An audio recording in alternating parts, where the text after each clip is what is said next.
Hello, ഇത് ഞാൻ കുറച്ചു കാലം മുന്നേ എടുത്തൊരു വീഡിയോ ആണ്. 2.5 വർഷത്തോളം ആവുന്നുള്ളൂ ഞങ്ങളൊരു വീട് വെച്ച് മാറിയിട്ട്. അതുവരെയും ഞാൻ താമസിച്ചത് അച്ഛൻ്റെ തറവാട്ടിലായിരുന്നു. അപ്പോൾ ഇന്ന് 1-2 ആവശ്യങ്ങൾ ഉള്ളതുകൊണ്ട് അങ്ങോട്ട് പോകണം. അപ്പോൾ അവിടേക്ക് പോകാൻ വേണ്ടി നിൽക്കുകയാണ് ഞാൻ. ഒറ്റയ്ക്ക് ഇതുപോലൊരു പോക്ക് ഞാൻ പ്രതീക്ഷിച്ചതേ അല്ല തിരിച്ച്. എനിക്ക് ആക്ച്വലി പോകണമെന്ന് തീരെ ആഗ്രഹമില്ല, പക്ഷെ ഞാൻ പോയി നോക്കാം എന്നുള്ള രീതിയിൽ പോവാണ്. എനിക്ക് എൻ്റെ വീട്ടിൽ നിന്ന് 2 ബസ് മാറി കയറണം കേട്ടോ തറവാട്ടിലെത്താൻ വേണ്ടിയിട്ട്. ഇവിടെ ബസ് ഇറങ്ങിയിട്ട് കുറച്ചധികം ഉള്ളോട്ട് നടക്കാറുണ്ട് കേട്ടോ വീടെത്താൻ വേണ്ടി.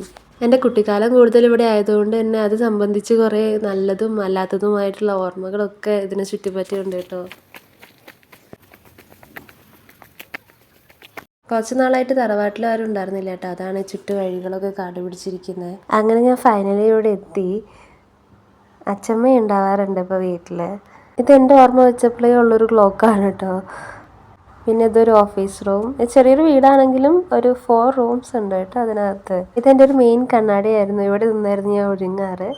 ഇതെൻ്റെ ഒരു മെയിൻ സ്പോട്ടാണ് ഫോട്ടോ എടുക്കാൻ വേണ്ടിയിട്ട്. ലൈറ്റും ബാക്ക്ഗ്രൗണ്ടും ഒന്നും കുഴപ്പമില്ലാത്തൊരു സ്ഥലമായിരുന്നു അത്. ഇവിടെ അപ്പുറത്തും ഇപ്പുറത്തും വീടുണ്ടെങ്കിലും താഴോട്ട് അങ്ങനെ വീടില്ല കേട്ടോ, ഞങ്ങൾ തന്നെ പറമ്പാണ്. ഇതെൻ്റെ അച്ഛനും അമ്മയും. എല്ലാവരുടെയും കല്യാണ ഫോട്ടോ ഫ്രണ്ടിൽ തന്നെ തൂക്കിയിട്ടിട്ടുണ്ട് കേട്ടോ, അവരുടെ മക്കളുടെ എല്ലാം. വീട്ടിൽ നിന്ന് പോകുന്ന ബാക്കി കൂടെ ഒരു നൈറ്റ് മാത്രമായിട്ടാ ഞാൻ എടുത്ത് കയ്യിൽ വെച്ച്.